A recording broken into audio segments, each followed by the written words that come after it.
The great thing about being a minister in an acting role in a congregation is that you can get away with things like starting a sermon in a UU congregation by saying, "I'm going to prove the existence of God."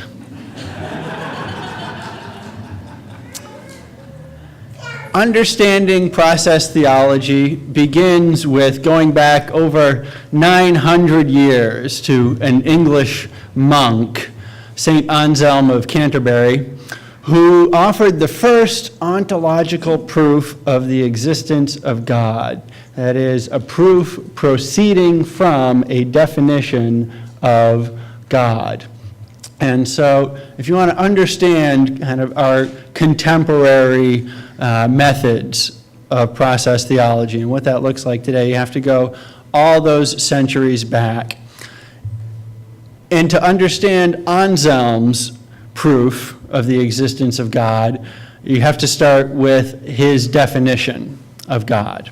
For Anselm, God was defined as being a being than which none greater can be imagined. That is, the greatest possible being that can be imagined.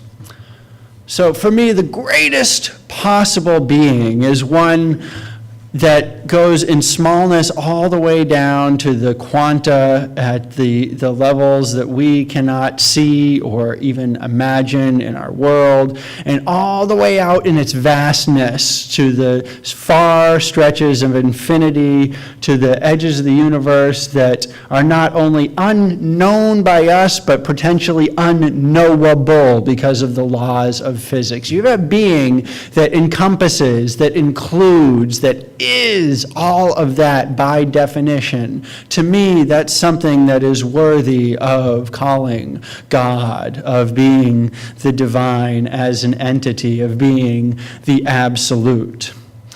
So Anselm said that this greater than any possible being that we can imagine, this more inclusive, more encompassing being than any other, this would be his definition of God. And from there, he offered 6 premises, 6 logical steps to proving that this God exists. So here they are. First, it is by definition true that God is a being than which none greater can be imagined. There's his definition. Secondly, God exists as an idea in the mind. Thirdly, a being that exists as an idea in the mind and in reality is, all other things being equal, greater than a being that exists only as an idea in the mind. So if something exists both in imagination and in reality, that is greater than something existing only in imagination.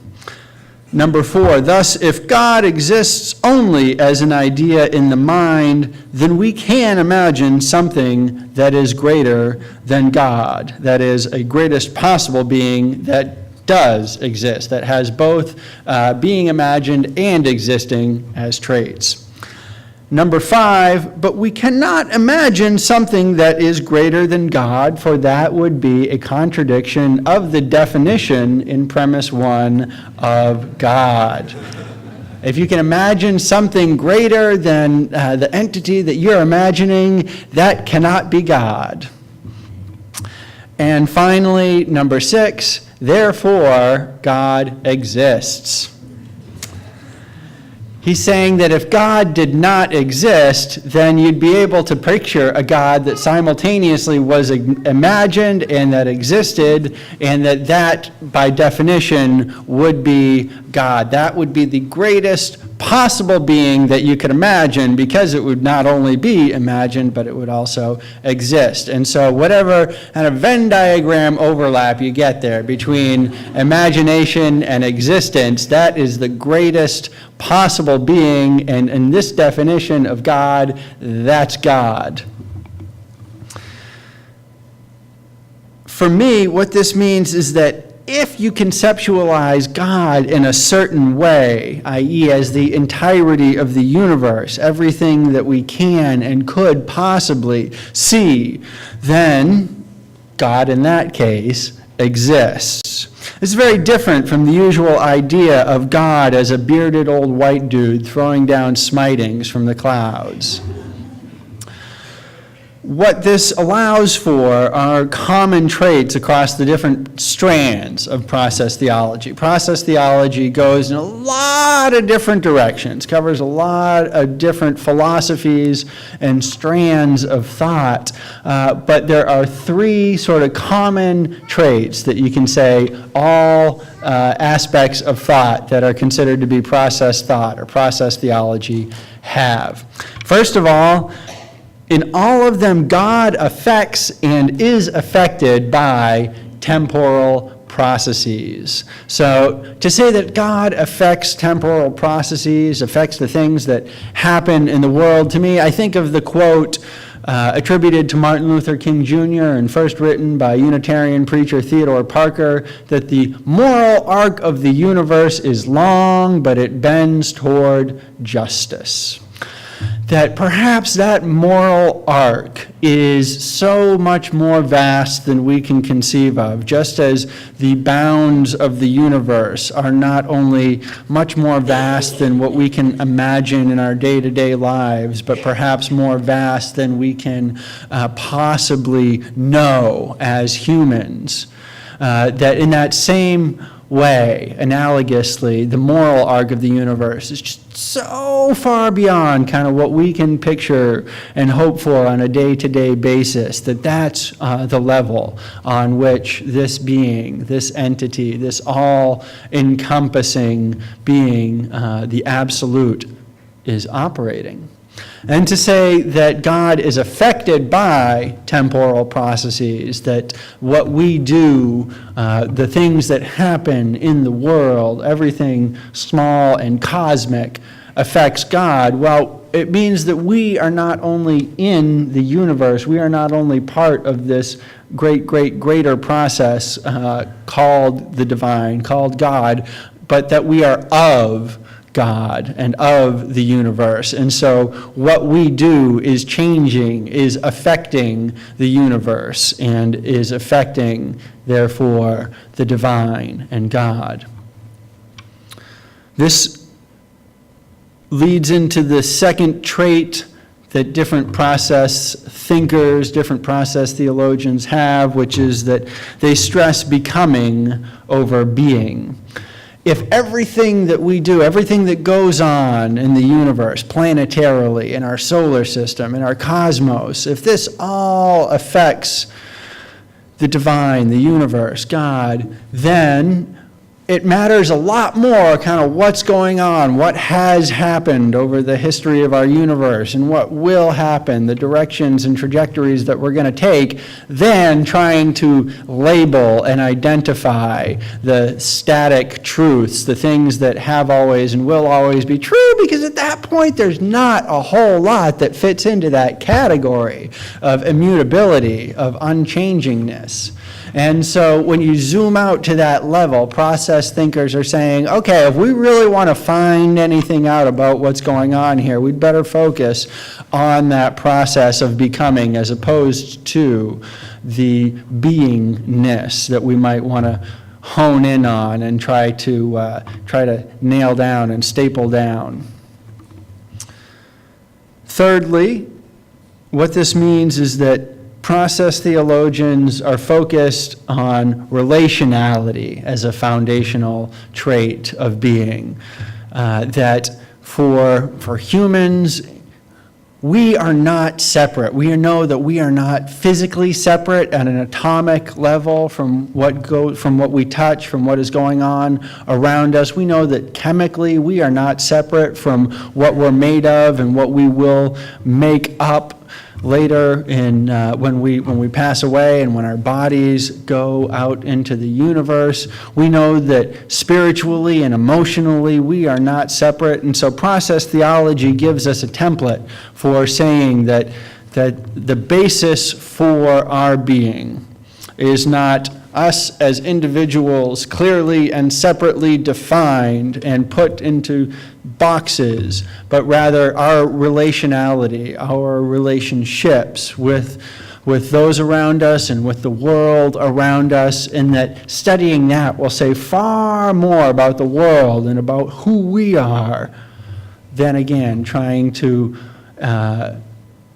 individualize and label folks or entities.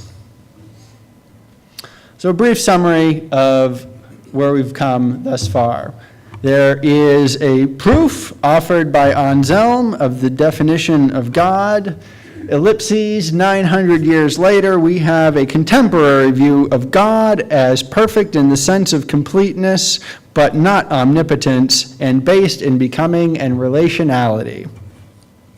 I wanted to connect those in more detail for the sake of my intellectual curiosity and for the sake of doing right by the Charles Hartshorns and Alfred North Whiteheads of the world, who have dedicated so much intellectual energy and spiritual energy to creating this very well-detailed and articulated field of process thought and process theology.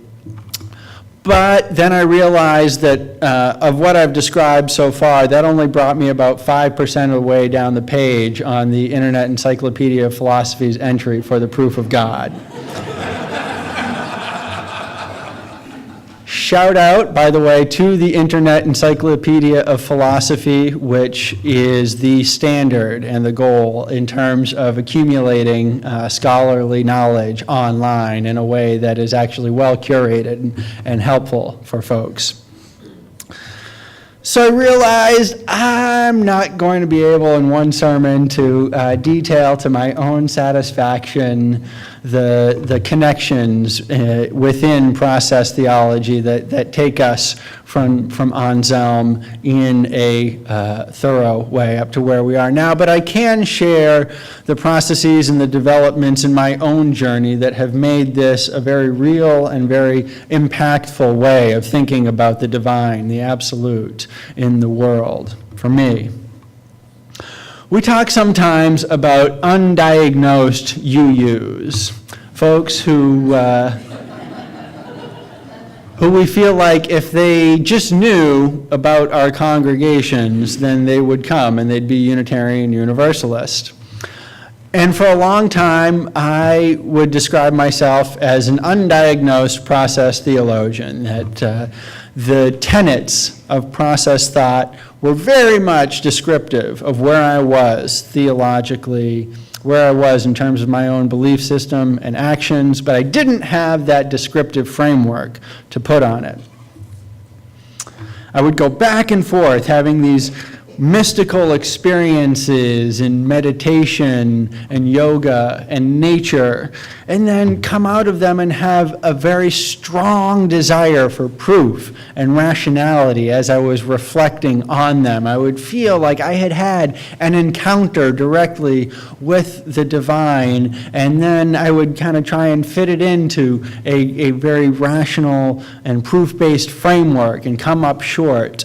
But each time that would happen, they'd come a little bit closer together, my experiences and my framework. And once I was on my ministerial journey, I found a way to bridge that gap, which is what I want to describe. It was hard. It was really a lot to overcome or to augment, I should say, in that desire for proof and rationality, because I felt that if I got caught up in an irrational belief, the next thing you know, there I would be standing with my hand in the air at a political rally, pledging allegiance to a politician, hypothetically. That was a worry.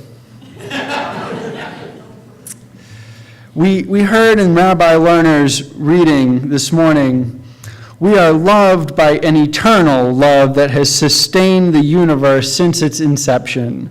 Each moment in the evolution of being was necessary for us to be alive and aware today. In our bodies, in our nervous systems and brains lie traces of eternity.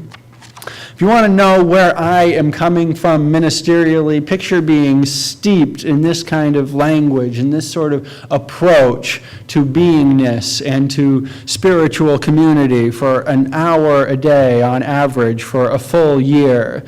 And this was my experience being at the Beit Tikkun Synagogue, a Jewish renewal faith community in Berkeley, California, where I interned for a year after college. Beit Tikkun services were long. There was singing, recitations, thinking, and eating. It was a sublime combination of experience and critical thought. It was a great opportunity to get to bring those together. By the time we got to a summer retreat in my year there and talked explicitly for the first time about process thought and process theology, it just clicked for me. It made sense. It felt like the water that I had been swimming in as part of this community all along. Does this sound like something you might expect from a young person raised in a UU community, the encountering of spiritual experiences but mistrust of them because of an emphasis on rationality? Is that something that we might expect based on the dominant ethos of our faith communities? So it took a year of living in the Bay Area, home to some of the most devout, hippy-dippy mystics in the country, to really get to the point where I was convinced that, to paraphrase Gertrude Stein, there was a there when it came to spiritual experience. If the Bay Area was the place to go for honing this mystical sense of the unity of all being, then I knew that the place to go for learning how to articulate it and expand upon it was Cambridge, Massachusetts. My first semester at Harvard Divinity School, I was studying Theodore Parker and reading a biography of him by Dean Grodzins called American Heretic. It's a great book that I would highly recommend to folks interested in Unitarian history. Dean Grodzins actually spoke at my ordination a few years after that in 2012. He is Jewish, and he gave a reading that he introduced by saying, "Jews are people of the book, but Unitarians are friends of the library."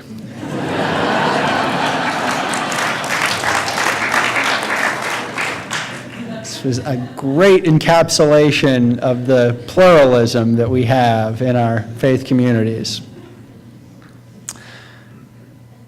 I read in this biography of Theodore Parker that during Parker's time at Harvard Divinity, he had been a scholar of German theology, particularly Georg Wilhelm Friedrich Hegel, and Hegelian dialectics.